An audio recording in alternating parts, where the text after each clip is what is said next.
요한복음 14장 1절부터 24절 말씀, 우리 하나님의 말씀 한 목소리로 같이 받겠습니다. 너희는 마음에 근심하지 말라. 하나님을 믿으니 또 나를 믿으라. 내 아버지 집에 거할 곳이 많도다. 그렇지 않으면 너희에게 일렀으리라. 내가 너희를 위하여 거처를 예비하러 가노니 가서 위하여 거처를 예비하면 내가 다시 와서 너희를 내게로 영접하여 나 있는 곳에 너희도 있게 하리라. 내가 어디로 가든지 그 길을 너희가 아느니라. 도마가 이르되 주여, 주께서 어디로 가시는지 우리가 알지 못하거늘 그 길을 어찌 알겠사옵나이까. 예수께서 이르시되 내가 곧 길이요 진리요 생명이니 나로 말미암지 않고는 아버지께로 올 자가 없느니라. 너희가 나를 알았더라면 내 아버지도 알았으리로다. 이제부터는 너희가 그를 알았고 또 보았느니라. 빌립이 이르되 주여, 아버지를 우리에게 보여주옵소서. 그리하면 족하겠나이다. 예수께서 이르시되 빌립아, 내가 이렇게 오래 너희와 함께 있으되 내가 나를 알지 못하느냐? 나를 본 자는 아버지를 보았거늘 어찌하여 아버지를 보이라 하느냐? 내가 아버지 안에 거하고 아버지는 내 안에 계신 것을 내가 믿지 아니하느냐? 내가 너희에게 이르는 말은 스스로 하는 것이 아니라 아버지께서 내 안에 계셔서 그의 일을 하시는 것이라. 내가 아버지 안에 거하고 아버지께서 내 안에 계심을 믿으라. 그렇지 못하겠거든 행하는 그 일로 말미암아 나를 믿으라. 내가 진실로 진실로 너희에게 이르노니 나를 믿는 자는 내가 하는 일을 그도 할 것이요 또한 그보다 큰 일도 하리니 이는 내가 아버지께로 감이라. 너희가 내 이름으로 무엇을 구하든지 내가 행하리니 이는 아버지로 하여금 아들로 말미암아 영광을 받으시게 하려 함이라. 내 이름으로 무엇이든지 내게 구하면 내가 행하리라. 너희가 나를 사랑하면 나의 계명을 지키리라. 내가 아버지께 구하겠으니 그가 또 다른 보혜사를 너희에게 주사 영원토록 너희와 함께 있게 하리니 그는 진리의 영이라. 세상은 등이 그를 받지 못하나니 이는 그를 보지도 못하고 알지도 못함이라. 그러나 너희는 그를 아나니 그는 너희와 함께 거하시며 또 너희 속에 계시겠음이라. 내가 너희를 고아 같이 버려두지 아니하고 너희에게로 오리라. 조금 있으면 세상은 다시 나를 보지 못할 것이로되 너희는 나를 보리니 이는 내가 살아있고 너희도 살아있겠습니다. 그날에는 내가 아버지 안에 너희가 내 안에 내가 너희 안에 있는 것을 너희가 알리라. 나의 계명을 지키는 자라야 나를 사랑하는 자니 나를 사랑하는 자는 내 아버지께 사랑을 받을 것이요 나도 나를 나타내리라. 가롯이 아닌 유다가 이르되 주여, 어찌하여 자기를 우리에게 나타내시고 세상에는 아니하려 하시나이까. 예수께서 대답하여 이르시되 사람이 나를 사랑하면 내 말을 지키리니 내 아버지께서 그를 사랑하실 것이요 우리가 그에게 가서 거처를 그와 함께 하리라. 나를 사랑하지 아니하는 자는 내 말을 지키지 아니하나니 너희가 듣는 말은 내 말이 아니요 나를 보내신 아버지의 말씀이니라. 아멘. 할렐루야. 할렐루야. 주님을 찬양합니다. 우리가 예수님을 안다는 것, 또 예수님을 믿고 또 믿음의 삶을 살아간다는 건 우리 인생에 있어서 얼마나 크고 놀라운 복인지요. 할렐루야. 수많은 사람들이 예수님에 관해서 듣기는 들었어도 그분을 믿고 주로 받아들인 사람은 많지 않습니다. 교회도 다녀보고 또 복음도 듣고 또 학교에서 기독교 과목으로 가르침은 받고 또 여러 매스컴을 통해서도 예수에 관해서 듣지만 그 예수님을 진짜 하나님으로 그리고 그분을 나의 주님으로 받아들이고 그 믿음 안에서 하나님의 자녀로 살아가는 사람들은 많지 않습니다. 그러나 오늘 예수님을 나의 구원자로 받아들이고 하나님의 자녀가 된 삶을 살아본 사람들은 이야기를 합니다. 예수님을 믿는 것이 내 인생에 있어서 얼마나 위대한 복이고 큰 은혜였는지를 알게 되고 고백하게 됩니다. 그리고 정말 그 예수를 만나게 되면 말하죠. 왜 이제야 나에게 이 예수님을 소개했느냐? 왜 너 혼자 믿음 생활하고 왜 나에게 소개하지 않았어? 압니다. 예수님을 믿는다는 것이 우리 인생에 있어서 얼마나 큰 복이고 은혜인 것을요. 오늘 하나님의 말씀은 예수님께서 이렇게 말씀합니다. 너희는 마음에 근심하지 말라. 하나님을 믿으니 또 나를 믿으라. 할렐루야. 할렐루야. 그냥 말씀만 읽어도 힘이 되고 위로가 되지 않습니까? 한번 같이 한번 읽어볼까요? 다시. 자, 시작. 너희는 마음에 근심하지 말라. 하나님을 믿으니 또 나를 믿으라. 할렐루야. 근심하지 말라. 근심. 왜 근심하죠? 여러분, 근심 많이 해보셨죠? 성경은 이 근심이란 단어를 이렇게 설명하고 있어요. 뒤흔들다, 분개시키다, 선동하다, 어지럽게 하다, 불안하게 하다라는 단어가 바로 이 근심이라고 하는 단어입니다. 그러니까 그 상태는 뭐예요? 막 흔들리고 어지럽고 뭔가 마음이 요동하고 그리고 불안한 상태를 의미하는 거죠. 여러분, 무엇 때문에 근심하시나요? 혹시 옆 사람 한번 보세요. 얼굴에 근심이 있는지 아니면 없는지. 근심을 또 너무 안 하고 하는 사람도 있는데요. 근심도 유익이 있습니다. 그것은 하나님께서 주신 하나님을 위해서 하는 근심은 유익이 됩니다. 그러나 세상 염려와 근심은 우리에게 유익이 되지 않죠. 그런데 하나님께서 말씀하십니다. 근심하지 말라. 사실은 근심은 어디에서 오나요? 대부분은요, 불확실한 미래에 대해서, 미래가 있기 때문에 근심이 옵니다. 자녀에 대해서, 자녀가 미래에 대해서 혹시 나가서 사고가 나지 않을까? 얘 미래에 어떠한 일이 생기지 않을까? 아니면 내 인생에 관해서도 우리가 근심하죠.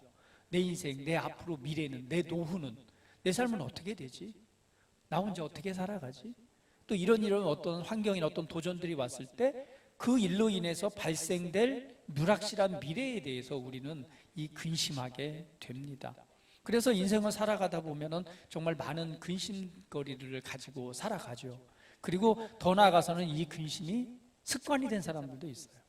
좋은 일이 생겨도 좋은 일이 생긴 것 때문에 근심해요. 안 좋은 일이 생기면 안 좋은 일이 생겼기 때문에 근심하고, 좋은 일이 생기면 또 나쁜 일이 올까 봐 근심하고, 이것은 근심이 습관이 된 것을 의미합니다. 우리가 인생을 살아가면서 이런 많은 근심들을 하게 되는데, 그런데 정작 더 큰 근심, 죽음 이후에 대한 그 세계에 대해서 근심하는 사람들은 많지 않습니다. 사실은 우리가 사는 인생이 전부는 아니잖아요. 사람은 누구나 죽습니다. 그러면 죽음 이후의 세계는 어떠할까? 내가 죽으면 끝일까? 죽음 이후는 어떤 세계가 있을까? 죽음 이후에 대해서 근심하거나 그것에 대해서 염려하는 사람은 많지 않습니다. 그냥 현실에 대해서 많이 이렇게 근심하고 염려하죠. 그런데 오늘 예수님께서는 우리 이 모든 두 가지의 삶에 대해서 정확한 해답을 주십니다. 우리의 불확실한 미래에 대해서 근심하지 말라고 마시고요. 더 나아가서는요, 오늘 우리에게 근심하지 말 것을 말합니다. 우리가 죽음으로 끝나는 것이 죽으면 끝나는 것이 아니라 죽음 이후에는 또 다른 하나님의 나라의 세계가 있습니다. 그렇죠? 사람들은 얘기를 합니다. 야, 죽음은 끝이지. 죽음 이후 세계가 어디 있어? 눈에 보이지 않는데 그걸 어떻게 믿어? 그러면서도 보이지 않는 것을 사람들은 많이 믿고 있어요. 여러분 아시죠? 핸드폰. 여러분 지금 핸드폰을 켜셔서 통화 버튼을 누르면 통화가 된다는 것을 믿습니다. 그렇죠? 자, 그런데 여러분, 사실은 이 전화기가 통신으로 연결될 때 뭘로 연결되나요? 보이지 않는 어떤 통신 신호에 의해서 이게 연결이 되는 거잖아요. 자, 보이지 않는 신호가 있다는 걸 믿습니다, 여러분은. 그렇죠? 보이지 않는 수많은 것들을 믿고 있으면서도 보이지 않는 우리 죽음 이후의 세계, 내가 알지 못하는 영역에 대해서는 없다라고 생각하는 그런 오류, 그런 생각을 가지고 있는 경우도 많이 있습니다. 그래서 과학자들은요, 이것을 한번 분석하고 연구하기를 시작했습니다. 도대체 이 물질이라고 하는 것이 있다면 이 물질이라고 하는 것을 한번 잘게 쪼개보는 거예요. 쪼개고 보다니까요, 가장 작은 단위가 소립자라고 나와요. 근데 이 소립자는 어떻게 구성되어 있는가, 이걸 또 연구를 했어요. 그랬더니 이 소립자가 입자로서, 왜 입자가 모여서 우리가 물질이 되잖아요. 사람도 입자가 모여서 물질, 이렇게 보이는 물질이 된 거잖아요. 근데 이 입자를 연구를 해보니까요, 16개로 구성되어 있대요. 그런데 이거를 연구를 해보니까, 이게 입자로서 보여지려면은요, 이 세 분류의 입자를 연결해주는 중간 매개체가 있다는 거예요. 그거를 뭐라고 말하냐면 보이지 않는 입자래요. 그래서 모든 만물의 질량, 무게를 부여하고 사라지는 입자, 그것을 보이지 않는 입자, 이렇게 발표를 했어요, 이론으로요. 입자가 되려면 반드시 보이는 것이 나타나려면 보이지 않는 것이 있어야 된다. 그래서 물리학자들이 연구하기 시작했어요. 도대체 이 보이지 않는 입자가 뭐냐? 이게 보이지 않는 걸 입증해 내려니까 얼마나 어려워요. 연구를 하고 이걸 발견하기 위해서 애를 쓰고 수고를 합니다. 수고를 함에도 불구하고 도저히 발견되지 않는 거예요. 그래서 이제 하다 못해 뭐라고 말하죠? 이런 제기랄 갓댐 파티클에서 이런 제기랄 입자 같으니라고. 왜? 연구를 해도 안 나오니까. 분명히 존재하는데 보이지 않으니까. 그래가지고 그 책을 이제 쓰면서 이렇게 책을 썼어요. 거기다가 제기랄 입자라고 책을 쓸 수 없잖아요. 그래서 갓 파티클, 신의 입자다, 이렇게 그 입자의 명칭이 된 거예요. 신의 입자다. 왜? 분명히 존재하는데 보이지 않는다. 그런데 결국에는 어떻게 됐어요? 그 보이지 않는 입자를 물리학적으로 입증해 냈죠. 그래서 그걸 발표했던 힉스 박사가 노벨 물리학상을 받았습니다. 보이는 것이 존재하려면 보이지 않는 세계가 있다는 것을 현대 물리학도 증거해내고 있습니다. 할렐루야. 하나님이 만드는 세계는요, 보이는 세계가 있으면 보이지 않는 세계가 존재합니다. 보이는 것이 있으려면 반드시 뭐가 있어야 돼요? 보이지 않는 것이 있어야지만이 보여진다는 거예요. 이것을 말하고 있는데 우리 하나님께서는 이미 성경에 몇천 년 전부터, 예수님께서도 2000년 전에 오셔서 그 말씀을 하시는 거예요. 너희는 마음에 근심하지 말라, 하나님을 믿으니 또 나를 믿으라. 그러면서 하시는 말씀이 뭐예요?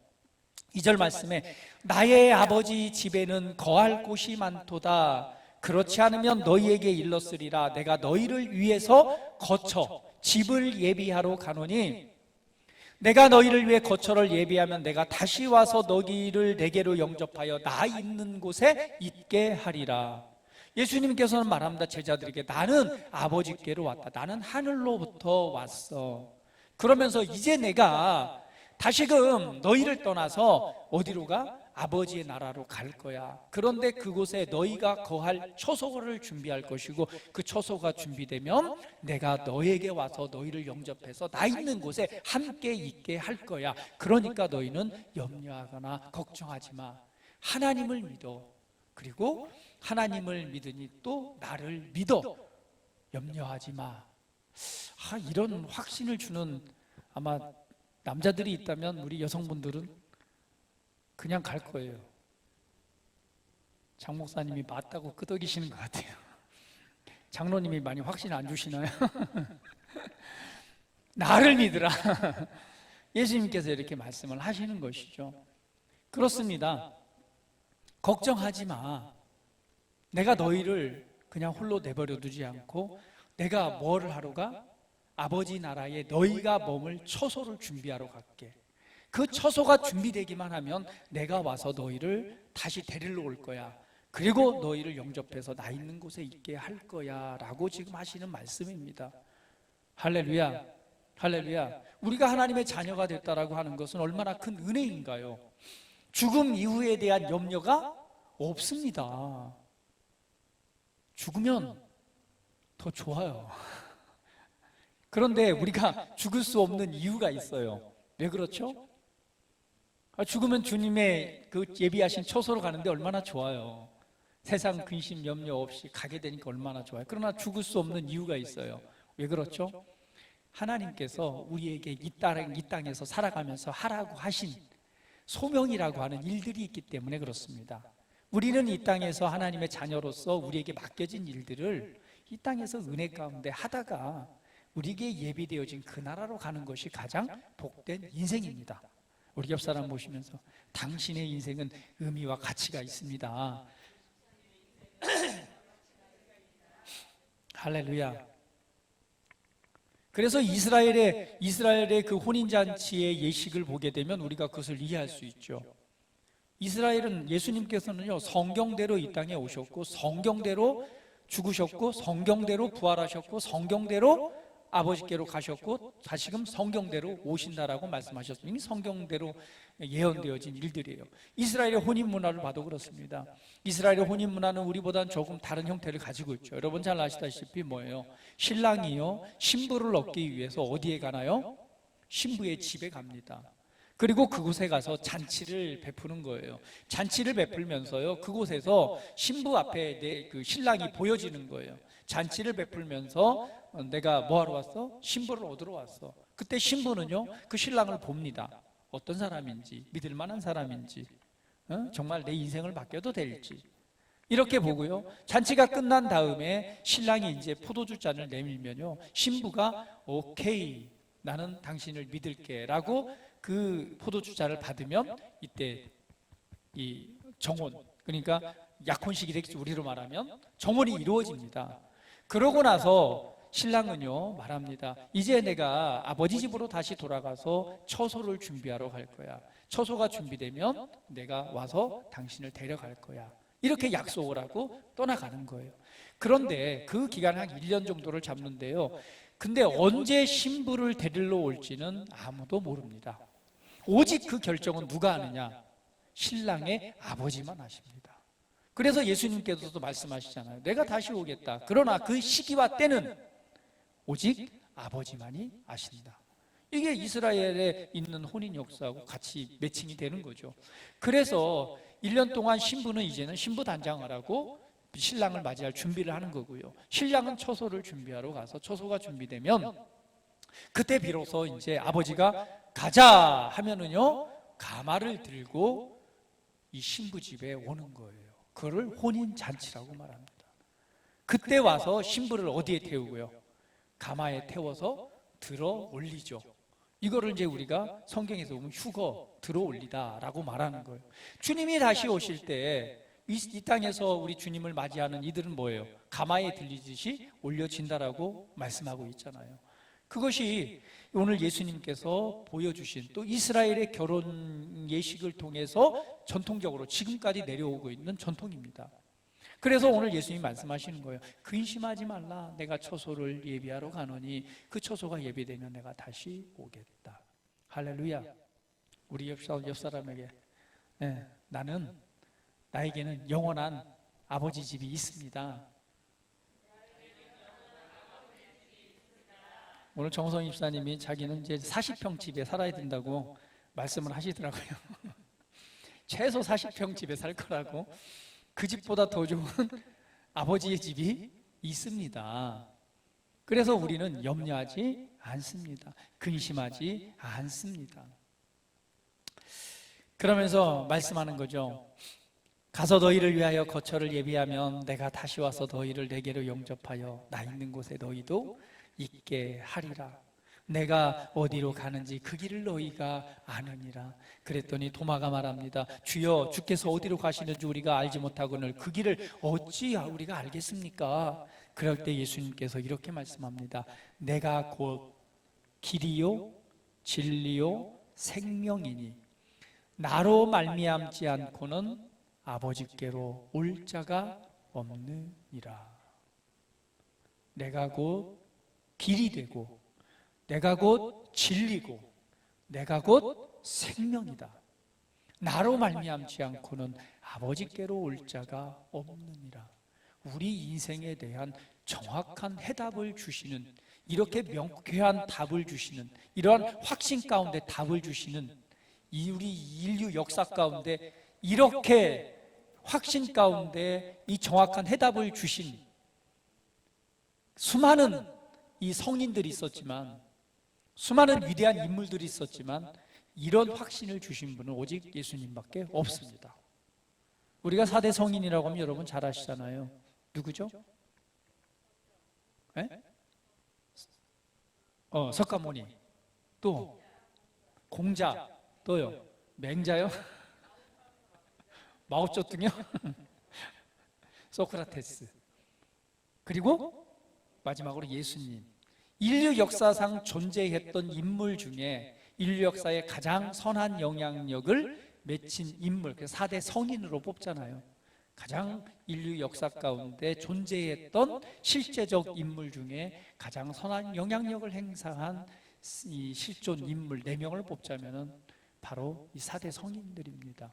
그 중에 바로 예수님도 실제 역사 가운데 존재하셨기 때문에 예수님도 그 반열에 들어가죠. 그런데 나머지 이 3명의 삶들을 보면은요, 자기 자신의 미래에 대해서도요 확신하지 못했고, 죽음 이후의 세계에 대해서는 더더욱 알지 못했습니다. 결국에는 자기의 죽음도, 공자 같은 경우는 자기 제자가 먼저 죽잖아요. 그것 때문에 굉장히 낙심하게 되죠. 그 모든 일에 대해서 나의 죽음도 예견하지 못했고, 죽음 이후의 세계에 대해서는 말하지 못했습니다. 왜? 경험해 보지 못했으니까, 보지 못했으니까, 알지 못하니까 말할 수 없는 거예요. 그러나 예수님은 보이지 않는 하나님의 나라, 창조주이신 아버지의 나라에서 왔기 때문에 예수님은 그 말을 정확하게 할 수 있는 것입니다. 내가 아버지께로 왔기 때문에 아버지께로 가는 길이 된다.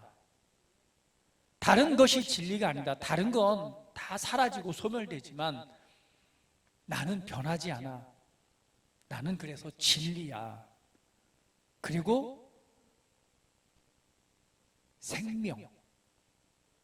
인류 역사 가운데 가장 인류가 살아있고 움직이고 하는 것이 뭐예요? 생명이잖아요. 죽음과 생명에 대한 해답을 아직도 찾지 못했습니다. 아무리 연구해봐도 생명에 대한 존재, 근원에 대해서, 그리고 죽음에 관해서 이 확실한 대답이 있나요? 없어요. 연구하고 있는 거죠. 그런데 예수님은 말합니다. 내가 생명이다. 그러면서 나로 말미암지 않고는 아버지께로 올 자가 없느니라 라고 명확하게, 정확하게 말씀하신 겁니다. 이 2가지예요. 한 가지는요, 예수님이 미쳤거나, 2번째는 진짜 아버지의 나라로부터 와서 그 길을 알고 있기 때문에 그 나라에 대해서 말씀하신 것이죠. 할렐루야. 할렐루야. 그래서요, 예수님을 믿지 않는 분들은요 2가지 선택을 해야 돼요. 예수님을 미친 사람으로 여기던가, 2번째는 진짜 하나님으로 받아들이던가. 이 2가지 선택을 못한다면, 이것도 생각 못하면 어리석은 거예요. 그런데 예수님께서 이렇게 말씀하죠. 여러분, 내가 곧 길이요 진리요 생명이다. 자, 그런데 성경 몇 구절을 찾아보면 이렇습니다. 요한복음 16장 28절 말씀 한번 같이 한번 읽어볼게요. 자, 시작. 내가 아버지에게서 나와 세상에 왔고 다시 세상을 떠나 아버지께로 가노라. 할렐루야. 야, 여러분 보세요. 여러분 다 믿고 있기 때문에 이 말이 참 이상하게 들리지 않을지 모르겠지만, 나가 아버지께로서 나와 이 세상에 왔고 다시 세상을 떠나 아버지께로 가노라. 예수님의 진술입니다. 요한복음 14장 28절도 말씀 볼게요. 자, 시작.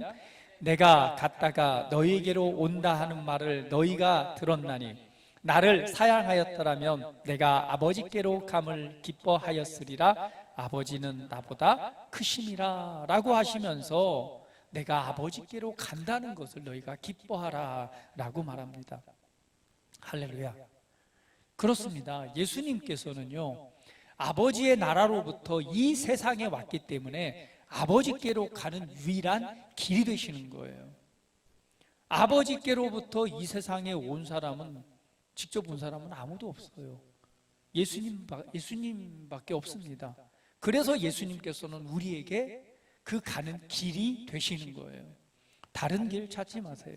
오직 예수님만이 유일한 길이십니다. 우리 인생의 해답도 마찬가지입니다.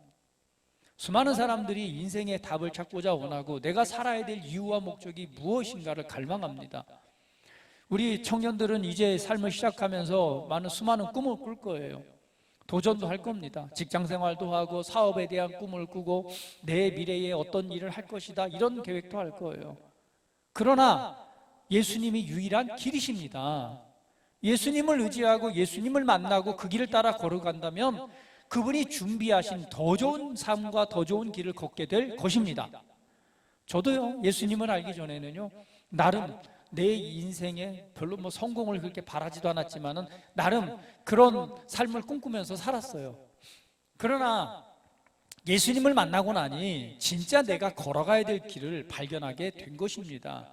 알게 된 거예요. 내가 살아야 될 존재의 이유와 목적에 대해서 발견하게 된 것입니다. 그때 제 인생은 180도 바뀐 것이에요.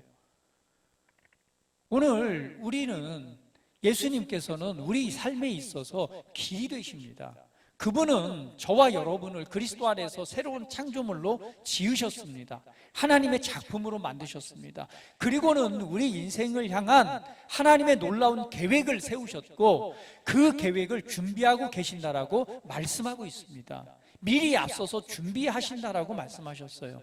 그렇다면 우리의 길 되신 예수님을 내가 의지하고 그분을 의지함으로 삶을 살아간다면 우리는 그러한 하나님의 놀라운 예비하신 길들을 걷게 될 것입니다. 할렐루야. 우리 옆 사람 축복합니다. 당신을 위한 더 좋은 하나님의 길이 예비되어 있습니다.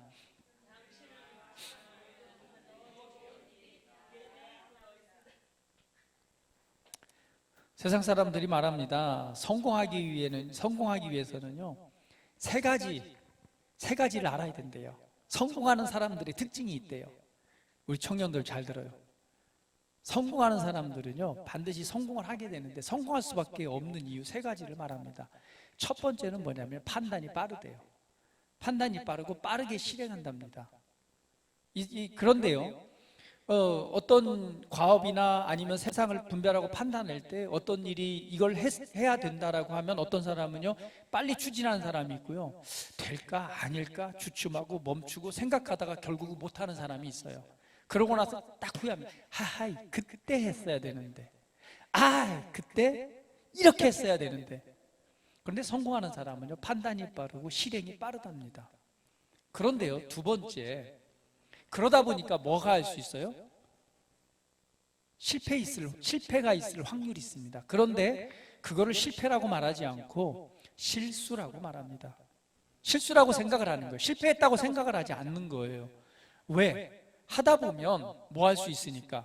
내가 잘 몰라서 실수할 수 있는 거예요. 그리고 세 번째 특징은 뭐냐면요, 반복적인 실수를 하지 않는다는 거예요.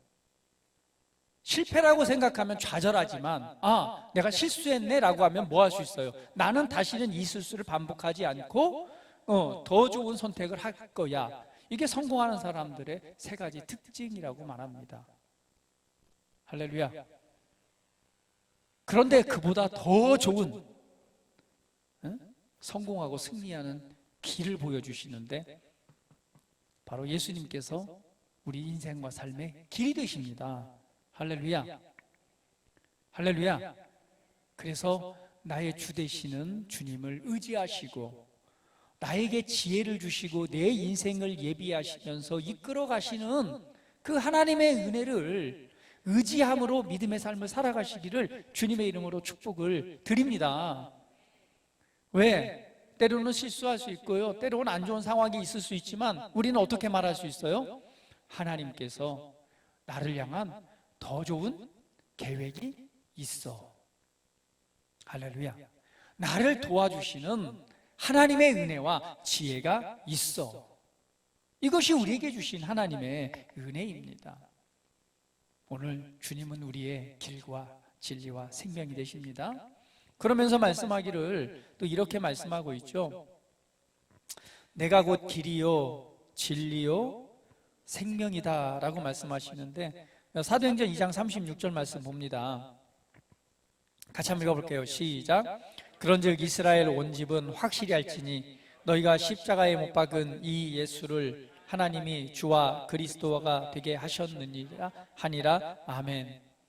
오늘 예수님은 우리의 길이 되시고 예수님은 또한 우리의 뭐가 되시는 거예요? 주인이 되십니다. 결국은 우리 인생이 주님을 따라 바르게 걸어가는 것은요, 예수님이 나의 주인이라는 사실을 우리는 인정해야 됩니다. 그분을 의지하고 그분과 함께하는 삶, 그분이 나의 주인이 되신다라는 이 주님이 되시고 주인이 되신다라는 이 믿음의 삶이요, 오늘 우리가 그분을 의지함으로 평안을 누리고 그분이 나의 주가 되시기 때문에 내 인생을 향하신 계획과 뜻과 또 실수 가운데서도 그것을 합력하여 선을 이뤄가시는, 이끌어가시는 주인 되시는 주님이 계시다는 사실을 우리가 믿고 확신할 때 우리는 모든 삶 가운데서 정말 믿음의 삶, 또 그 가운데 기쁨과 평안을 누리는 인생을 살아가게 될 것입니다. 갈라디아서 2장 20절은 또 우리에게 이렇게 말씀합니다. 같이 읽어볼게요. 내가 그리스도와 함께 십자가에 못 박혔나니 그런즉 이제는 내가 사는 것이 아니요 오직 내 안에 그리스도께서 사시는 것이라. 이제 내가 육체 가운데 사는 것은 나를 사랑하사 나를 위하여 자기 자신을 버리신 하나님의 아들을 믿는 믿음 안에서 사는 것이라. 내가 그리스도와 함께 죽었고 이제는 그리스도 안에서 나는 새로운 인생, 새로운 삶을 살아가는데, 이제는 내가 사는 것이 아니라 내 안에 계신 그리스도가 주인 되신 그분이 살아가는 삶을 살아가는 것, 그 하나님의 아들을 믿는 믿음, 그 아들의 믿음을 가지고 사는 것이 우리 새로운 인생이다라고 우리에게 보여주고 있습니다. 할렐루야. 예수님은 우리 인생의 길이 되십니다. 그분은 아버지께로 와서 우리로 하여금 아버지께로 가는 구원의 길이 되시고요, 우리 인생과 삶의 주인이 되셔서 내가 걸어갈 삶의 지혜와 길이 되십니다. 이제는 그래서 우리에게 말하는 거예요. 네가 사는 것이 아니라 너는 나와 함께 죽었어. 이제는 내가 네 안에 삶으로 말미암아 너와 함께하는 삶을 살아가는 거야. 그러니까 걱정하고 염려하지 마. 마시면서 나를 믿어, 나를 의지해. 내가 너와 함께하잖아. 이 말씀을 하고 있는 것입니다. 그러시면서 또 그분은 우리에게 생명이 되시죠. 자, 오늘 본문 말씀을 더 보게 되면, 그랬더니 빌립이 이렇게 말합니다. 빌립이 이르되 주여 아버지를 우리에게 보여주옵소서, 그리하면 족하겠나이다. 그러면 예수님, 아버지께로 왔으면 아버지를 좀 보여주세요. 당연한 말이죠. 그런데 예수님께서 이렇게 말씀합니다.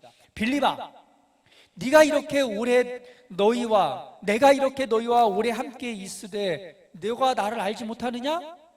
나를 본 자는 이미 아버지를 보았거늘 어찌하여 아버지를 보이라 하느냐? 놀라운 말씀을 하는 거예요. 어떤 말씀이죠? 필립이 말합니다. 예수님께서 아버지께로 와서 처소를 예비하고 우리를 다시 아버지께로 이끈다고 하시면, 그러면 아버지 좀 보여주세요. 그 아버지 좀 보여주세요. 그랬더니 예수님의 말은, 내가 너와 함께 있었잖아. 나를 본 것은 아버지를 이미 본 거야. 그 말은 무슨 말이에요? 내가 곧 하나님이야. 내가 곧 하나님이야, 이 말을 하는 거예요. 그러면서 말하기를 10절 말씀에 이렇게 말씀합니다. 내가 아버지 안에 거하고, 10절 말씀 같이 한번 읽어볼까요? 시작. 내가 아버지 안에 거하고 아버지는 내 안에 계신 것을 내가 믿지 아니하냐? 내가 너희에게 이르는 말은 스스로 하는 것이 아니라 아버지께서 내 안에 계셔서 그의 일을 하시는 것이라. 내가 아버지 안에 거하고 아버지께서 내 안에 계심을 믿으라. 그렇지 못하겠거든 행하는 그 일로 말미암아 나를 믿으라. 예수님께서 놀라운 진술입니다. 내가 아버지 안에 거하고 아버지는 내 안에 계신 것을 내가 믿지 아니하냐. 오늘 내가 아버지 안에, 아버지가 내 안에 거한다. 결국은 예수님과 아버지는 하나다라는 사실을 말씀하고 있는 거예요. 그러면서 말씀은 너희가 아버지가 내 안에 계시고 내가 아버지 안에 있는 것, 내가 이 하나님과 하나 된 사실을 너희가 알지 못하느냐? 너희가 믿지 못하겠느냐? 그러면 뭐라고 말해요? 내가 지금부터 행하는 그 일로 말미암아 나를 믿으라 라고 말하는 거예요. 그래서 예수님께서는 그 안에 계신 하나님의 아들로서, 그리고 복음으로서, 우리의 구원자로서, 하나님의 진짜 아들로서 그 삶을 보여주시는 거예요. 그래서 제자들이 그것을 보고 믿는 거죠. 그러면서 이렇게 말씀합니다. 12절에 같이 한번 읽어볼게요. 시작. 내가 진실로 진실로 너희에게 이르노니 나를 믿는 자는 내가 하는 일을 그도 할 것이요 또한 그보다 큰 일도 하리니 이는 내가 아버지께로 감이라. 놀라운 말씀을 합니다. 여러분, 우리가 예수님을 믿는 건요, 그분이 사람이기 때문에, 사람이라면 우리의 믿음의 대상이 되지 못합니다. 석가도 사람이고 공자도 사람입니다. 소크라테스도 사람입니다. 우리가 뭐 부처님 하면서 막 믿음의 대상으로 삼잖아요. 그건 잘못된 거예요. 사람은 우리가 믿어야 될 대상이 아닙니다. 존경하고 존중할 수는 있어도 믿음의 대상은 아닌 거예요. 오직 누구만 믿음의 대상이 됩니까? 우리의 창조주이신 하나님만이 우리의 믿음의 대상이 되는 것입니다. 예수님께서 완전한 사람이셨다면, 그분이 완전한 사람이셨습니다. 그분이 사람뿐이었다면 우리가 믿어야 될 대상은 아닌 거예요. 그 인생을 존경하고 존중할 수는 있지만 믿어야 할 대상은 아닙니다. 그러나 예수님은 곧 누구시기 때문에, 곧 하나님이시기 때문에 우리가 우리의 하나님으로 받아들이고 믿는 믿음의 대상이 되는 것입니다. 그것을 예수님께서 친히 말씀하시는 거예요. 아버지가 내 안에, 내가 아버지 안에 있다. 나를 본 자는 아버지를 본 자다. 결국 이것은 무엇을 말하는 거예요? 내가 창조주고 내가 하나님이다 라는 말씀을 하고 있는 거예요. 그러면서 너희가 내 말을 믿지 못하겠던 내가 행한 일로 말미암아 너를 믿으라. 그래서 사도행전에서 말씀하잖아요. 우리에게 예수님이 하나님이신 것을 믿을 만한 증거를 주셨대요. 그 믿을 만한 증거가 무엇입니까? 증거라고 하는 단어는 법적인 용어입니다. 무죄 추정의 운적이라 증거물이 없으면요, 증거가 없으면 이게 죄를 물을 수가 없어요. 그냥 무죄예요. 살인을 했다는 정황 증거는 있어도 살인 도구 증거가 없으면 어때요?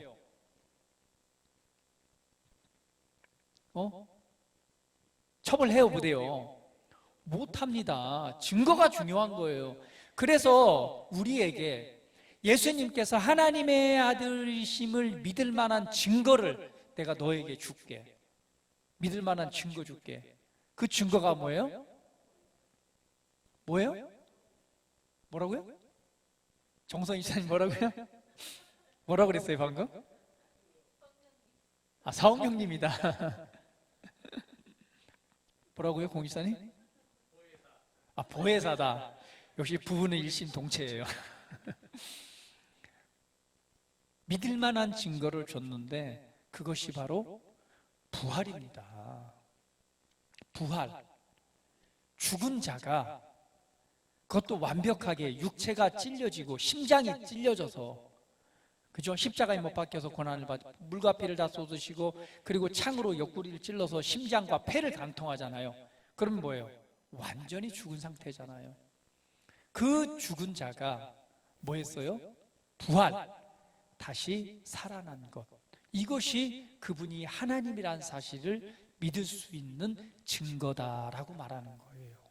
수많은 성인들도 다 죽었습니다. 그리고 다 그들의 무덤이 있습니다. 그러나 유일하게 예수님의 무덤은 없어요. 예수님의 무덤은 비어 있습니다. 이스라엘 가보신 분들 보셨죠? 장로님 보셨죠? 그 무덤이 어때 있어요? 비어 있습니다. 아리마대 요셉의 무덤. 예수님을 누이셨던 그 자리는 비어 있어요. 왜 비어 있죠? 다시 살아나셨기 때문에 그 무덤은 비어 있습니다. 지금까지. 그러나 다른 그 인류 역사 존중받는 많은 수많은 그런 성인들의 무덤은요, 다 존재합니다. 예수님 이전에 성경에 나와 있던 그 인물의 무덤들도 다 존재합니다. 그러나 이 성경의 역사와 인류 역사 가운데 가장 이슈가 되고 가장 그 시대에 영향력을 미쳤던 예수님의 무덤은 비어 있습니다. 왜 그렇죠? 부활했기 때문에. 이 부활에 관한 수많은 증거들은요, 다 헤아릴 수 없을 정도로 많아요. 결국 모든 사람들이 인정하고 받아들일 수밖에 없는 증거를 주셨는데 그것이 바로 부활입니다. 부활이 결국은 예수님께서 하나님이심을 입증하는 것. 예수님 말씀, 내가 행하는 일로 말미암아 나를 믿으라. 그 행하는 일이 뭐였어요? 이 땅에 와서 복음을 전하면서 죽은 자도 살려내죠. 수많은 기적과 이적을 행합니다. 여러분, 성경에 나열되어진 수많은 기적들은요, 다 일일이 다 기록할 수가 없을 정도로 많아요. 그 중에서 우리가 기록되어진 것만 봐도 정말 놀랍습니다. 그래서 어떤 이들은 말해요. 무슨 이게 환타지 소설이냐. 생각해 보세요.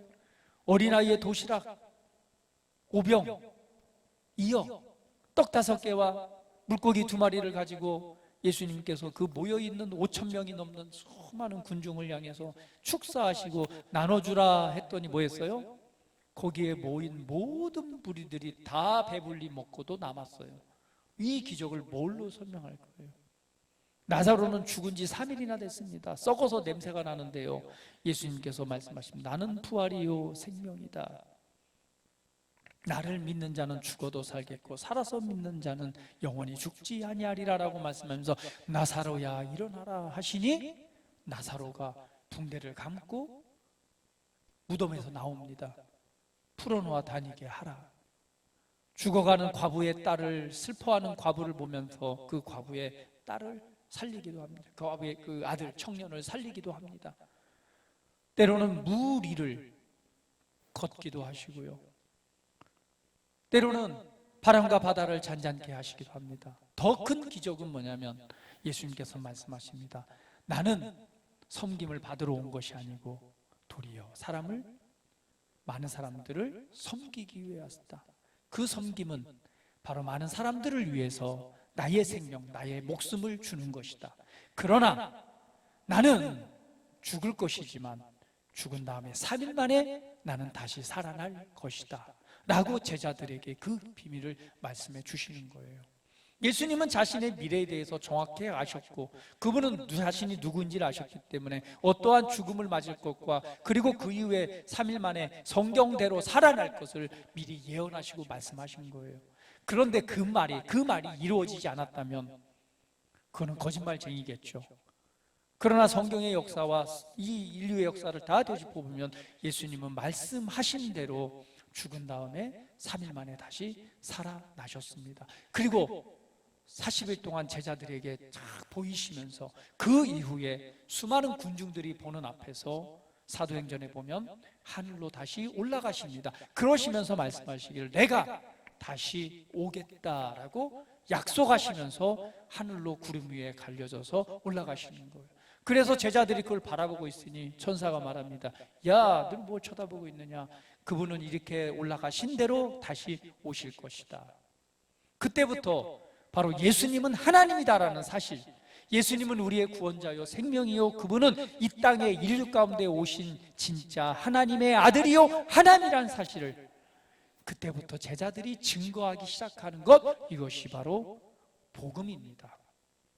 그 복음을 믿는 자마다 생명을 얻고 그 복음을 믿는 자마다 하나님의 아들로서 거듭나고 그리고 하나님의 자녀로서의 삶을 살아가는 것이죠. 저와 여러분이 그렇게 증거되어진 복음을 믿고 오늘날 하나님의 아들이 되었고 하나님의 자녀가 되었고 이 시간 하나님께 예배드리고 있는 것입니다. 할렐루야. 예수님은 말씀하시는 거예요. 내가 행한 일로 말미암아 너희는 나를 믿으라. 그 행한 일은 성경대로 그분이 말씀하신 대로 죽고 3일 만에 다시 부활하는 것, 살아나는 것이었습니다. 오늘 이 예수님의 말씀을 우리는 기억하는 것입니다. 내가 아버지 안에 거하고 너희는 내 안에 계신 것을 너희가 알지 못하느냐. 결국 예수님은 누구예요? 하나님이십니다. 그렇기 때문에 우리는 예수님을 믿는 것입니다. 할렐루야. 할렐루야.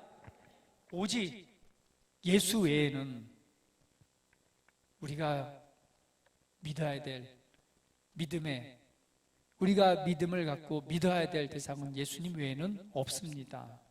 그런데 수많은 가짜 예수들이 많이 나오죠. 특별히 대한민국에 왜 이렇게 가짜 예수님이 많은지 모르겠어요. 요즘 아주 그냥 적극적입니다.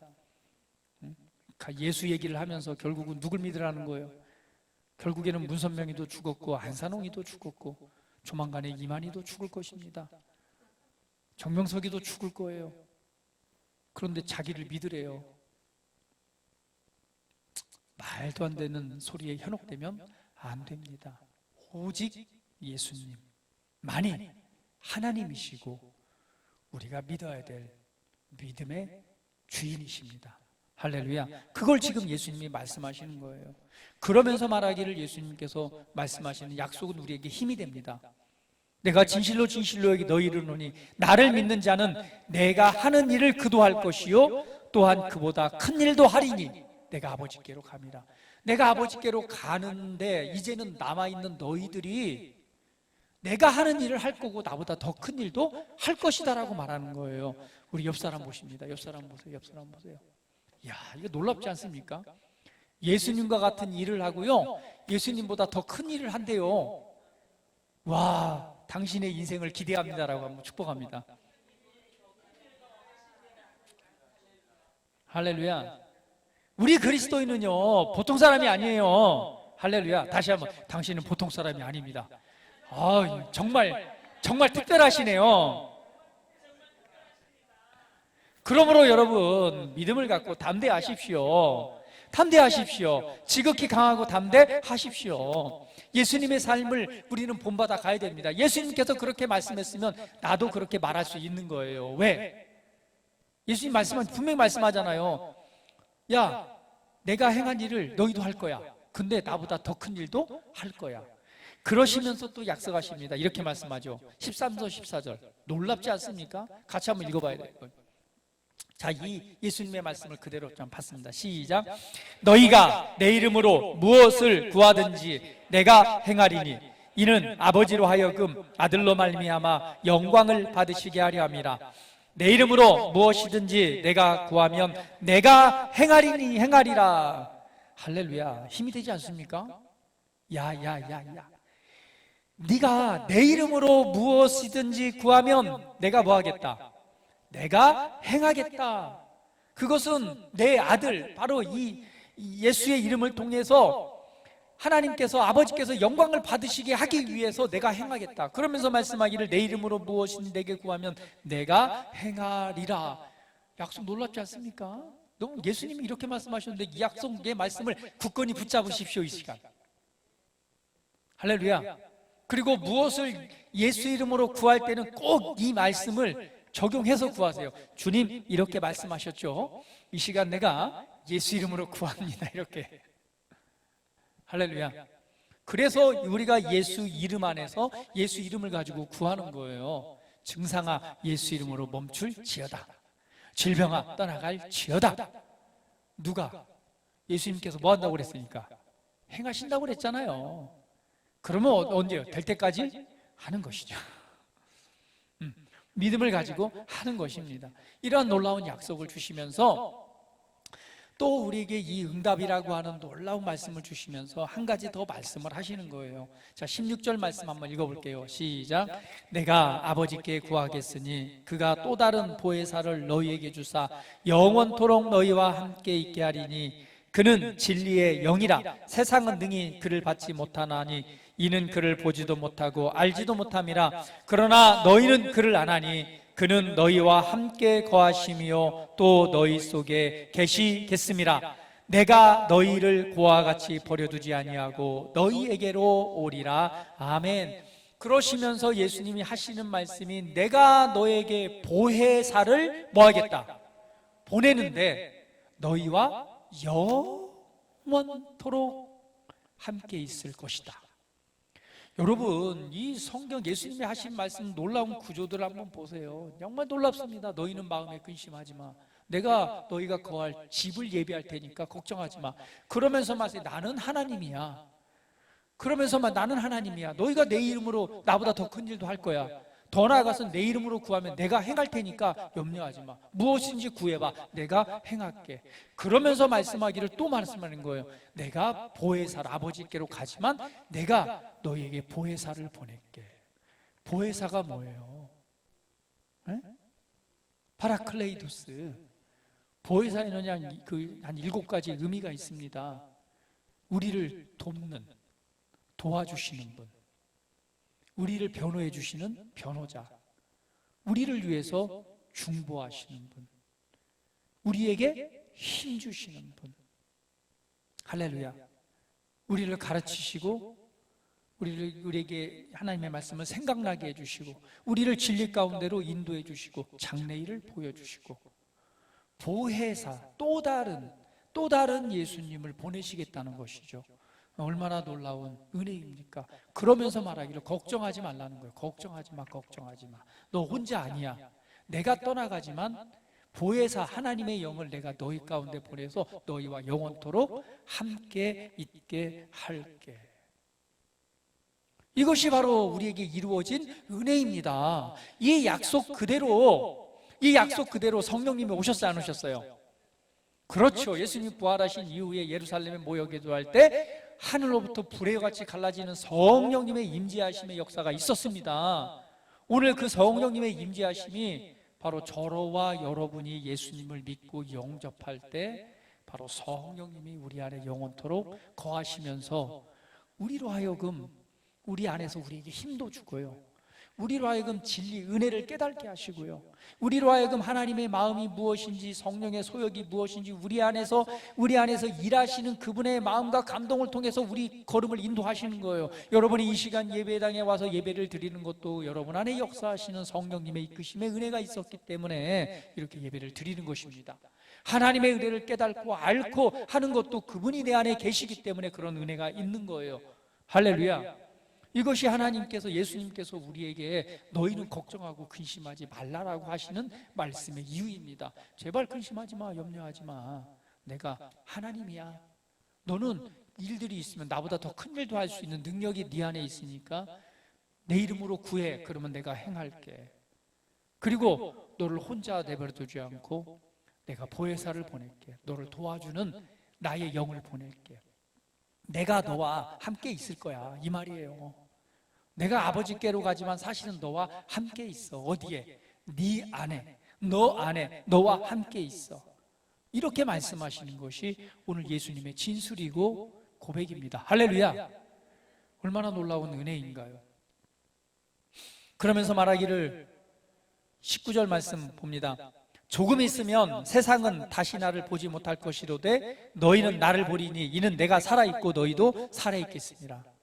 그러시면서 말씀이 20절 같이 한번 읽어봅니다. 시작. 그날에는 내가 아버지 안에 너희가 내 안에 내가 너희 안에 있는 것을 너희가 알리라. 아멘. 그날에는, 그날을 주목하십시오. 그날에는 내가 아버지 안에, 그러니까 예수님께서 아버지 안에, 그러면서 너희가 내 안에, 내가 너희 안에 있는 것을 너희가 알리라. 할렐루야. 우리는 그날에 살고 있습니다. 예수님께서 아버지 안에, 그리고 우리가 그리스도 안에. 할렐루야. 그리고 그리스도께서 내 안에. 오늘 이러한 은혜가 저와 여러분 가운데 이루어졌습니다. 할렐루야. 할렐루야. 하나님과 예수님이 하나인 것처럼 오늘 저와 여러분이 그분과 하나 되게 하셨습니다. 이것이 복음의 놀라운 은혜입니다. 오늘 예수님을 우리가 믿는다는 것은, 우리가 이 땅에서 새로운 피조물로, 창조물로 지어졌다라고 하는 것은 오늘 새롭게 지으셔서 그분이 내 안에, 내가 그분 안에 사는 놀라운 삶을 만드신 것입니다. 이 은혜가 어디까지 이어져요? 우리 육체를 벗고 이 땅을 떠날 때에 그 하나됨이 영원한 하나님의 나라에서 하나됨으로 이어지는 것입니다. 할렐루야. 오늘 이 은혜가 저와 여러분 안에 역사하고 있습니다. 오늘 이 말씀의 은혜를 묵상하시면서 이 놀라운 은혜가 실제가 우리 안에 이루어졌다는 사실을 좀 묵상하시면서 이 땅 가운데서 힘내시기를 주님의 이름으로 축복을 드립니다. 오늘 말씀처럼 마음에 근심하지 말라. 하나님을 믿으니 또 나를 믿으라. 우리 옆 사람 보시면서 마음에 근심하지 마십시오. 할렐루야. 이러한 놀라운 은혜의 위로하심과 약속이 어디 있습니까? 이게 예수님께서 우리에게 주신 은혜입니다. 할렐루야. 오늘 한 주 동안 이 말씀을 다시 한번 읽고 또 묵상하시고 또 들여다보시면서 오늘 그 은혜가 실제가 되어서 내가 지금 그 믿음 안에 서 있다는 사실을 여러분 인식하시고 또 그러한 믿음으로 여러분의 삶의 변화를, 더 나아가서는 여러분의 지경을 넓히시고 또 하나님께서 주시는 놀라운 삶을 기대하시면서 믿음으로 승리의 삶을 살아가시기를 예수님의 이름으로 축복을 드립니다. 할렐루야. 우리 다 같이 기도드리겠습니다. 우리 한번 기도합니다. 그렇습니다. 주님, 너희는 마음에 근심하지 말라. 참 마음으로 많이 근심하면서 살았습니다. 그리고 또 근심이 습관이 되고 또 그러한 삶으로 정말 평강하기보다는 그러한 인생을 살아갔는데요, 이제 주님께서 하신 말씀을 내가 약속의 말씀을 붙잡습니다. 마음에 근심하지 말라. 하나님을 믿으니 또 나를 믿으라. 오늘 주님께서는 하나님이십니다. 그리고 우리에게 응답하시겠다고 말씀하셨고 또 이 보혜사 하나님을 보내셔서 오늘 하나님과 하나 되게 하셨습니다. 오늘 그 은혜가 내 안에 역사하고 있습니다. 내가 하나님 앞에 선택받은 것은 잘나고 정말 잘나고 똑똑해서 받은 게 아닙니다. 하나님께서 이스라엘 백성을 선택할 때는 내가 왜 너희를 선택한 줄 아느냐, 너희는 모든 인류 가운데서 가장 작은 자이기 때문에 내가 선택했다라고 말씀합니다. 주님께서는 우리 연약한 자를 선택하셨고 미련한 우리를 선택하셨고 어리석은 우리를 선택하셔서 약한 우리를 선택하셔서 주의 은혜로 강하게 하셨고 지혜롭게 하셨고 그리고 강하고 있는 자들을 부끄럽게 하시기 위해서 우리를 선택하셨다라고 말합니다. 우리가 약하기 때문에 우리는 주님이 필요하고요, 우리가 약하기 때문에 우리 주님을 통해서 주님이 영광을 받으시는 것입니다. 내가 하는 것이 아니라 내 안에 살아계신 그분이 더 위대한 일을 행하실 것입니다. 너를 통해서 나를 통해서 행하실 것입니다. 주님 감사합니다. 내가 하나님을 믿습니다. 내가 주님을 의지합니다. 우리 믿음으로 고백하면서 이 시간 우리 자신을 하나님께 내어드리는 그런 기도를 드리겠습니다. 할렐루야. 아버지 감사합니다. 얼마나 우리에게 놀라운 은혜를 베푸셨는지요. 너희는 마음에 근심하지 말라. 마음에 염려하지 말라. 오늘 예수님은 우리 주와 우리의 하나님이 되어주십니다. 더 나아가서는 내 안에 살아계심으로 말미암아 오늘 주님과 하나 되게 하셔서 그 은혜와 평강을 누리게 하시기 그 은혜를 감사드립니다. 오직 예수님만이 나의 길이요, 예수님만이 내 인생의 삶의 해답이요, 또 예수님만이 나의 생명이십니다. 오늘 내가 믿고 의지할 뿐만은 오직 내 안에 계신 그리스도인을 알아서 오늘 하나님의 말씀을 따라 주님과 겸손하게 동행하는 믿음의 삶이 되게 하시고 우리 사랑하는 우리 하나님의 자녀들이 위해 하나님의 성령을 정말 충만하도록 부으시고 충만케 하시고 임재하셔서 우리 안에 역사하신 하나님의 영으로 말미암아 승리하는 삶, 우리 안에 역사하시는 도우시는 성령으로 말미암아 기쁨으로 주님과 동행하고 우리의 약함을 도우시는 그 은혜를 따라 믿음과 승리의 삶을 살아가게 하시옵소서. 오늘 내 삶과 내 인생과 내 삶을 예비하시고 준비하셔서 그 길을 인도하시는 주님을 의지함으로 기뻐하며 감사하며 나를 인도하시는 길을 따라 걷는 은혜의 삶이 되게 하여 주시고 하나님께서 오늘 말씀하셨듯이 염려하지 마, 근심하지 마, 내가 너에게 있어야 될 것을 다 알고 있어 하신 하나님의 말씀을 붙잡고 정말 그리스도 안에서 참된 평강과 또 은혜를 누리게 하시고 그 누림의 은혜를 넘어서서 수많은 영혼들에게 선한 영향력을 미치는 믿음의 삶으로 축복하시옵소서. 우리 삶의 인생의 주인 되어주시는 주님을 찬양합니다. 사랑하는 아버지, 오늘 이 시간 우리 사랑하는 성도들 위해 충만하게 기름 부으시옵소서. 충만하도록 임하셔서 이 시간 임하셔서 아버지의 큰 영광을 빛으로 나타내시옵소서. 주님을 찬양합니다. 경배합니다. 우리 구주 예수 그리스도의 이름으로 기도합니다. 아멘.